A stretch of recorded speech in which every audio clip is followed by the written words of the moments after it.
सोचिए, अगर आपके घर जनगणना करने वाला कर्मचारी आए और आपसे सिर्फ नाम पता नहीं बल्कि आपकी जाति, धर्म, नौकरी, पढ़ाई और यहाँ तक कि ये पूछ ले कि कोविड वैक्सीन कहाँ लगी थी।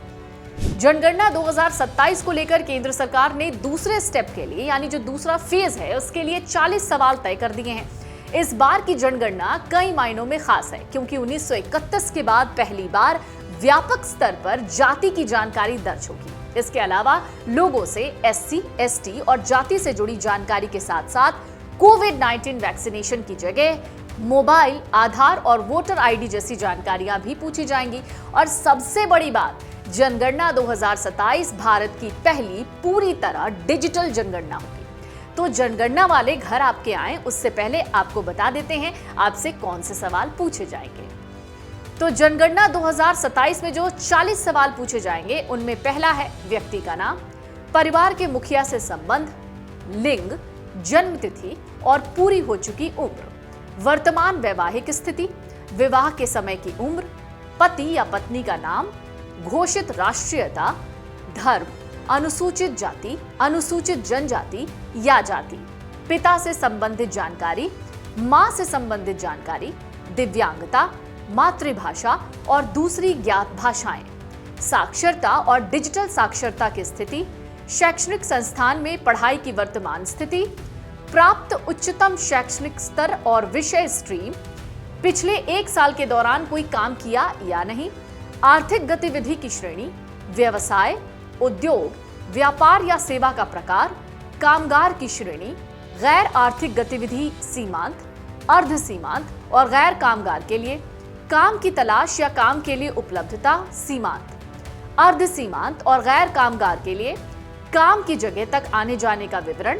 जन्म स्थान, पिछला निवास स्थान, प्रवास का कारण, आखिरी बार प्रवास के बाद इस गांव या शहर में रहने की अवधि, स्थायी आवासीय पता,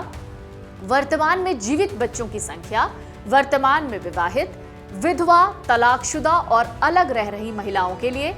अब तक जीवित जन्मे बच्चों की संख्या, वर्तमान में विवाहित, विधवा, तलाकशुदा और अलग रह रही महिलाओं के लिए, पिछले 1 साल में जीवित जन्मे बच्चों की संख्या, वर्तमान में विवाहित महिलाओं के लिए,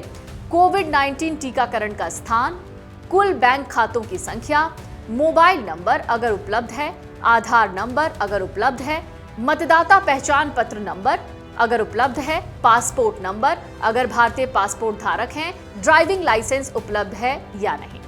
तो जनगणना का पहला चरण हाउस लिस्टिंग और हाउसिंग सेंसस HLO 30 सितंबर तक चलेगा। कई राज्यों और केंद्र शासित प्रदेशों में हाउस लिस्टिंग और हाउसिंग सेंसस के लिए फील्ड विजिट 16 अप्रैल से शुरू हो चुकी है। इस चरण के दौरान जनगणना कर्मचारी देश भर में सभी संरचनाओं, घरों और परिवारों की सूची यानी लिस्ट तैयार कर रहे हैं ताकि आगे होने वाली जनगणना के लिए, जनसंख्या आधारित गणना के लिए इसे आधार बनाया जा सके। हाउस लिस्टिंग के दौरान जनगणना कर्मचारी हर घर और इमारत में जाकर लोगों से 33 सवाल अब तक पूछ रहे थे। इनमें घर में उपलब्ध बुनियादी सुविधाएं, परिवार के मुखिया का नाम, लिंग, घर के मालिकाना हक की स्थिति जैसी जानकारियां शामिल थी। जनगणना का दूसरा चरण यानी जनसंख्या गणना यानी PE फरवरी 2027 में प्रस्तावित है। इस चरण में लोगों से जनसांख्यिकीय, सामाजिक, आर्थिक, शैक्षणिक, प्रवास, प्रजनन क्षमता और दूसरी जरूरी जानकारियां जुटाई जाएंगी। इसी चरण में जाति गणना भी की जाएगी।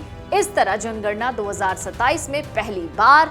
बहुत बड़े स्तर पर जाति से जुड़ी जानकारी भी दर्ज होगी। अगर आप ये वीडियो YouTube पर देख रहे हैं तो हमारे चैनल को सब्सक्राइब कर बेल आइकन दबाएं और Facebook पर देख रहे हैं तो हमारे पेज को लाइक करें।